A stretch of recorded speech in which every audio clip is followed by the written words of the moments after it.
Most people think hackers are criminals breaking into systems from dark basements. But there's an entire profession of hackers who get paid six figures to break into companies legally. They're called ethical hackers, and their job is to find security holes before the bad guys do.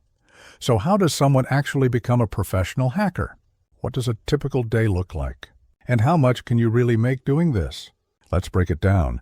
First, let's clear up what ethical hacking actually is. An ethical hacker, also called a penetration tester or white hat hacker, is essentially a security expert hired by companies to try and break into their own systems.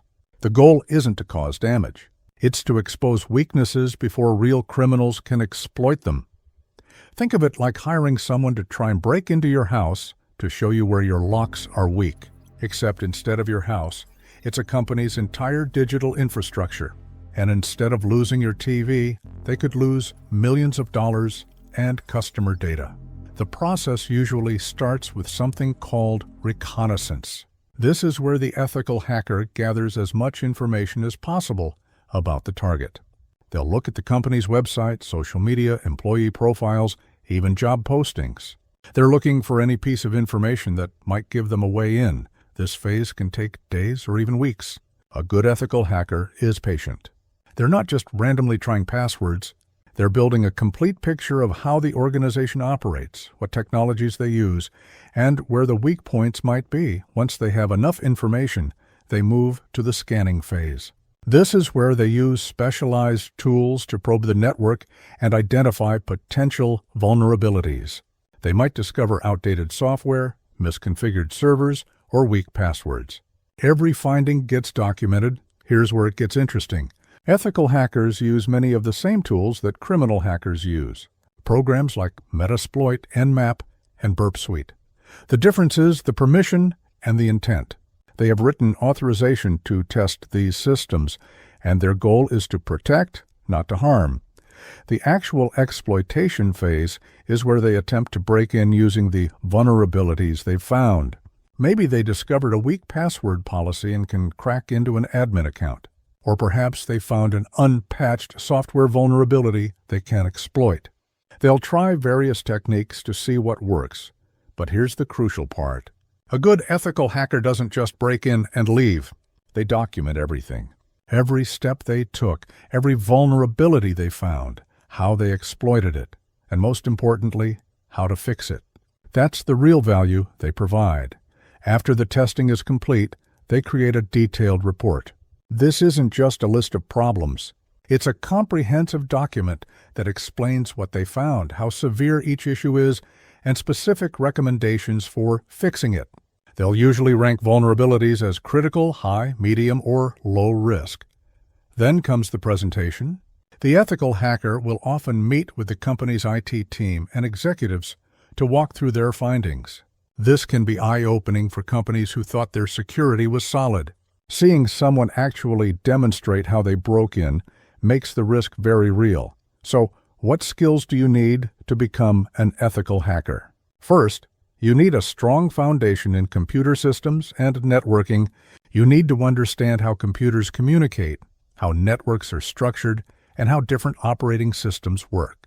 This usually means years of IT experience or a relevant degree. You also need to know programming. Most ethical hackers are proficient in languages like Python, JavaScript, or C. They need to understand code well enough to spot vulnerabilities in applications and sometimes write their own tools.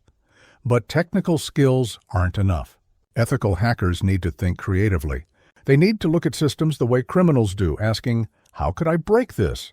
They need to be persistent, detail-oriented, and excellent communicators. After all, finding vulnerabilities is only useful if you can explain them clearly. The certification path is also important. Most professional ethical hackers have certifications like CEH, Certified Ethical Hacker, OSCP, Offensive Security Certified Professional, or CISSP. These certifications prove you have the knowledge and skills to do the job safely and effectively. Now, let's talk about what this career actually pays. Entry-level ethical hackers typically start around $60,000 to $80,000 per year. But experienced professionals can easily make over $150,000. Senior penetration testers at major companies or consulting firms can push past 200,000, and if you go independent as a bug bounty hunter, the sky's the limit. Some hackers make millions by finding vulnerabilities in major tech companies and claiming bounties.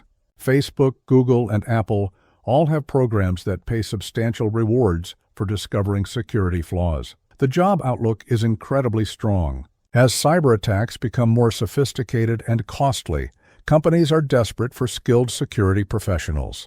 The demand far exceeds the supply. If you have the skills, you'll have job security for decades to come. But it's not all exciting breaking into systems.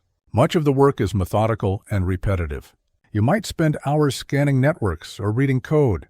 You'll write extensive reports. You'll deal with clients who don't want to hear that their security is weak. And you'll need to constantly learn as new technologies and threats emerge. There's also the ethical responsibility.